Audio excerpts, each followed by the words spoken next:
وہ آپ کو پتہ ہے. اور امریکہ کی خوشنودی اسی میں ہے کہ بھارت کو پسندیدہ ترین ملک قرار دے دیا جائے. اس میں کسی شک و شبہ کی گنجائش ہی نہیں ہے. ٹھیک رائٹ. اور آخری جو ہمارے کالر تھے ثاقب صاحب، انہوں نے کہا کہ ایم کیو ایم کے ہاتھوں کب تک حکومت بلیک میل ہوتی رہے گی؟ یہ دیکھیں جی کہ یہ صاحب تو بلیک میل کی بات کرتے ہیں سیاست میں. ہمارے ہاں سیاست میں ایک لفظ بولا جاتا ہے، ایک فکرہ بولا جاتا ہے کہ سیاست میں کوئی حرف آخر نہیں ہوتا. ٹھیک. تو اے پی ڈی ایم کی میٹنگ میں جو لندن میں ہوئی تھی، اس میں یہ لوگ عہد کر کے اٹھے تھے کہ اگر ہم حکومت میں آئے تو ایم کیو ایم کو ساتھ نہیں ملائیں گے. اس کے بعد یہ زرداری صاحب یہ سائن اے پی ڈی ایم سائن کیے ہوئے ہیں، پیپلز پارٹی میں حکومت میں آئے ہیں تو ایم کیو ایم کو ساتھ ملا لیا. ایم کیو ایم باہر گئی ہے تو مسلم لیگ نون نے بھی اس کو ویلکم کہا. تو بلیک میل والی بات نہیں ہے. جو لوگ ابھی سپریم کورٹ نے ایک فیصلہ کر دیا ہے کہ جو پارٹی، ایسا لگتا ہے کہ لوگ جو ہیں وہ بھول گئے ہیں سپریم کورٹ آف پاکستان کے اس فیصلے کے، اور وہ ذہن سے بھی بالکل جی اس میں سپریم کورٹ نے فیصلہ کر دیا ہے کہ جو پارٹی ملکی مفادات کے خلاف کام کرتی ہے اس کو آگے لائیں سپریم کورٹ کو بتائیں، لیکن وہ کچھ نہیں کیا گیا اس کے بارے میں. اگر کسی کو اس حوالے سے ہے کہ ایم کیو ایم اس میں فال کرتی ہے جو سپریم کورٹ نے کہا ہے تو ان کو آگے جانا چاہیے. تو زرداری حکومت کو کیا ہے، ان کو تو یہ چاہیے کسی طریقے سے بھی ان کی حکومت جو ہے اپنی آئینی مدت پوری کرے، 5 سال پورے کرے. وہ تو ہر ایرے گارے کو اپنے ساتھ ملانے کے لیے تیار ہے. رائٹ. ناظرین، آپ نے اپنے سوالوں کے جوابات بھی ملاحظہ فرمائے. فضل حسین عوان صاحب سے ہم مشکور ہیں، ان تمام کالرز کی جنہوں نے آج کے پروگرام میں کال کی، جن کی کال شامل نہیں کر سکے ان سے معذرت. اور اب بڑھتے ہیں آج کے نواب کالم کی جانب.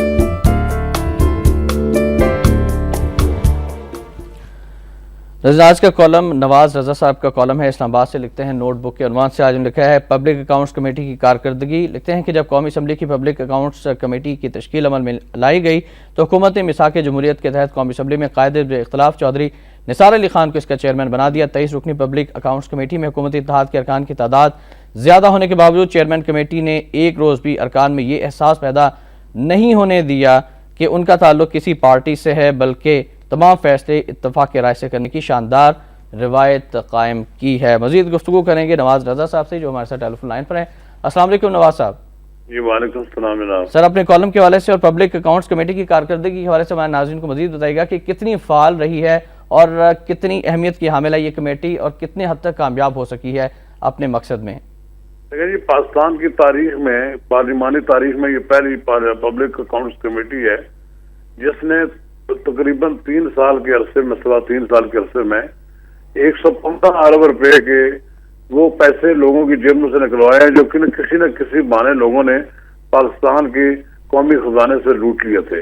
اور یہ 3 سال کے اندر 23 رکنی جو پبلک اکاؤنٹس کمیٹی ہے اس نے تمام فیصلے متفقہ طور پر کیے، اور جس میں مسلم لیگ نون کے تو 4 ارکان تھے اور ایک اس میں چیئرمین جو اپوزیشن لیڈر تھے. اکثریت تو اس میں حکومت کے ارکان کی تھی، لیکن پبلک اکاؤنٹس کمیٹی کے چیئرمین نے ایک ایسی روایت قائم کی کہ تمام فیصلے اتفاق رائے سے ہوئے اور کسی جگہ حکومت کو امبیرس نہیں کیا، لیکن حکومت کے لیے تو 115 روپے واپس لے کر قومی خزانے میں جمع کرائے. لیکن یہ ایک بڑی آئیڈیل صورتحال پیدا ہوئی. لیکن اب ایسا نظر آ رہا ہے کہ پبلک اکاؤنٹس کمیٹی کے چیئرمین موجودہ حکومت کے جب اکاؤنٹس کی بات پوس اور جانچ پڑتال کا وقت آیا تو ایسا نظر آتا ہے کہ اب وہ مستعفی ہو جائیں گے، کیونکہ وہ سمجھتے ہیں کہ آڈیٹر جنرل بھی ان کی منشا اور مرضی کے خلاف لگایا گیا، ایسے شخص کو لگایا گیا جس پہ ان کے اعتراضات تھے. پھر دوسرا یہ ہے کہ وہ یہ سمجھتے ہیں کہ حکومت مختلف مراحل پر ان کے کیے گئے فیصلوں پر عمل درآمد میں رکاوٹ پیدا کر رہی ہے. نواز صاحب، فضل حسین عوان صاحب تشریف فرمائے اسٹوڈیو میں، وہ بھی آپ سے ایک کویسچن کرنا چاہ رہے ہیں. جی فضل صاحب. نواز صاحب، میں یہ پوچھنا چاہتا ہوں کہ پبلک اکاؤنٹس کمیٹی کا کردار انتہائی اہم رہا ہے. آپ نے جیسے بتایا کہ 115 ارب کی انہوں نے ریکوری کر لی ہے، تو پاکستان میں تو کرپشن انتہا کی ہے، اربوں کی کھربوں کی کرپشن ہو رہی ہے، ریلوے ہے، پی آئی اے ہے، دوسرے بہت سے ادارے ہیں. تو اس حوالے سے کچھ کردار ہونا چاہیے تھا پبلک اکاؤنٹس کمیٹی کا. اگر نہیں ہونا چاہیے تھا تو کس کا ہونا چاہیے کہ یہ کرپشن جو ہے اس کے اوپر بھی قابو پایا جا سکے؟ جی نواز صاحب. اس بارے میں پبلک میں بڑا یہ غلط تاثر پایا جاتا ہے کہ پبلک اکاؤنٹس کمیٹی ملک میں ہونے والی کرپشن جو ہے اس کے بارے میں بات کو لوگ یہ سمجھتے ہیں کہ شاید یہ اینٹی کرپشن کا وہ ادارہ ہے. پبلک اکاؤنٹس کمیٹی کا کام یہ ہوتا ہے کہ جو آڈیٹر جنرل کے پیراز ہوتے ہیں، جن پر معاملات پہ وہ اعتراضات کرتے ہیں کہ یہ پیسے فلاں مد میں غلط خرچ کیے گئے، ان کی واپسی ہونی چاہیے، وہ تو وصول ہوتی ہے۔ موجودہ حکومت کے جب وزیر اعظم آئے تو انہوں نے احتساب بل کو لانے کا ایک اعلان کیا تھا، لیکن آج کم و بیش 3-3.5 سال ہونے والے ہیں۔ احتساب بل کے 4 ایسے نکات ہیں جس میں موجودہ حکمرانوں کے بھی معاملات گرفت میں آتے تھے، وہ اس کو احتساب بل کو منظور کرانے کے لیے تیار نہیں ہے، اور ابھی تک وہ معاملہ اس وقت قومی اسمبلی کی وجہ سے قائمہ برائے قانون و انصاف کے پاس زیر التوا ہے۔ جب تک ایک مؤثر قسم کا احتساب کا نظام ملک میں رائج نہیں ہوتا، اس وقت آپ یہ سمجھتے ہیں کہ کرپشن کے معاملات پر گرفت نہیں کی جاتی۔ رائٹ، بہت شکریہ آپ کے نواز رضا صاحب، اور ناظرین کالم نواز صاحب کا ضرور پڑھیے گا، اور اب بڑھتے ہیں آج کے نمایاں وقت ادارے کی جانب۔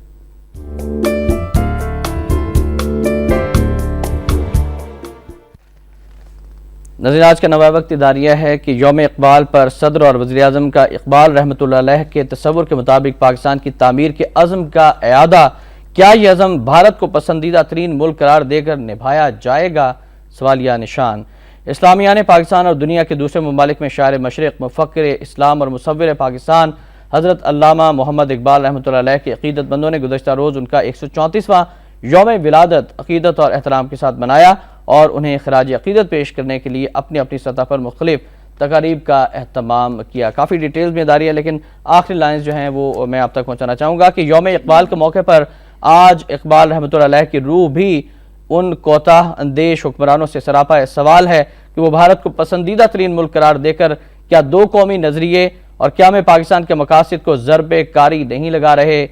ایسے حکمرانوں سے قائد کے پاکستان کو بانیان پاکستان قائد اور اقبال کے تصورات کے مطابق ڈھالنے کی بھلا کیا توقع کی جا سکتی ہے، جبکہ انہوں نے کبھی یوم اقبال سرکاری سطح پر بنانے کی زحمت تک گوارا نہیں کی۔ محض رسمی پیغامات سے تو قائد کے پاکستان کو اقبال کے تصور پاکستان کے تقاضوں سے ہم آہنگ نہیں کیا جا سکتا۔ یوم اقبال 134واں یوم ولادت، لیکن اس پر ایک طرف پسندیدہ ترین ملک بھارت ہے اور دوسرے پاکستان کے حالات ہیں، کس طرف جا رہے ہیں ہم؟ جی، قائد علامہ اقبال کا تصور پاکستان تو یہ تھا کہ ایک آزاد ملک ہوگا، اسلامی یہاں پہ شاعر جو ہیں ان کا نفاذ ہوگا۔ قائد اعظم نے تو کئی بار کہا تھا کہ پاکستان اسلام کی تجربہ گاہ ہوگا، اور آپ دیکھ لیجئے کہ یہ کیسی تجربہ گاہ ہے۔ اس کو تو ہمارے سیاستدانوں نے اپنے مفادات کی، اپنی کرپشن کی تجربہ گاہ بنا لیا ہے۔ تو اگر آج کئی ہمارے سیاستدان اور ان میں حکمران بھی ہیں جو بھارت کے ساتھ تعلقات کے لیے بے قرار ہیں، تجارت کے لیے بے قرار ہیں، کچھ تو یہاں پہ ایسے بدبخت بھی ہیں جو یہ چاہتے ہیں کہ یہ بارڈر جو ہے ایک لکیر ہے، یہ بھی ختم ہو جانی چاہیے، ویزا فری ہو جانا چاہیے۔ بھئی اگر یہی چیزیں کرنی تھیں تو الگ ملک لینے کی کیا ضرورت تھی؟ پھر تو بھارت کے ساتھ مل کے ہم رہ سکتے تھے۔ کچھ بدبخت ایسے ہیں جو کہتے ہیں کہ قائد اعظم سیکولر تھے، پاکستان کو سیکولر بنانا چاہتے تھے، سیکولر اس میں بالکل ایسے عناصر کی بھرپور انداز میں مذمت کی جانی چاہیے۔ فضل حسین امان صاحب بہت شکریہ، آپ تشریف لائے، وقت کی کمی کی وجہ سے مزید گفتگو نہیں کر سکتے، انشاءاللہ اگلی نشست میں آپ سے بات ہوگی۔ Thank you very much. ناظرین، آخر میں فرمانے قائد اعظم رحمۃ اللہ علیہ، قائد اعظم نے فرمایا کہ مسلمانوں کے لیے یہ ایک لازمی اور ناگزیر امر ہے کہ وہ آزادانہ زندگی بسر کرنے کے لیے اپنی اکثریت کے علاقوں میں ایک الگ آزاد ریاست قائم کرے، لیکن تحریک پاکستان کا صرف یہی مقصد نہیں ہے۔ پاکستان کا ایک دوسرا زیادہ عرفہ پہلو یہ ہے کہ یہ ایک ایسا اڈا ہوگا جہاں ہم مسلمان دانشور، ماہرین معیشت و تعلیم، سائنسدان، ڈاکٹر، انجینئر، ٹیکنیکل اور دیگر کاریگر پیدا کرنے اور انہیں تربیت یافتہ بنانے کے بھی قابل ہو جائیں گے۔ یہ قائد کا ویژن تھا، قائد اس طرح سے پاکستان کو دیکھ رہے تھے۔ شام الرحمان کو نوائے وقت ٹوڈے سے اجازت دیجیے، اللہ حافظ۔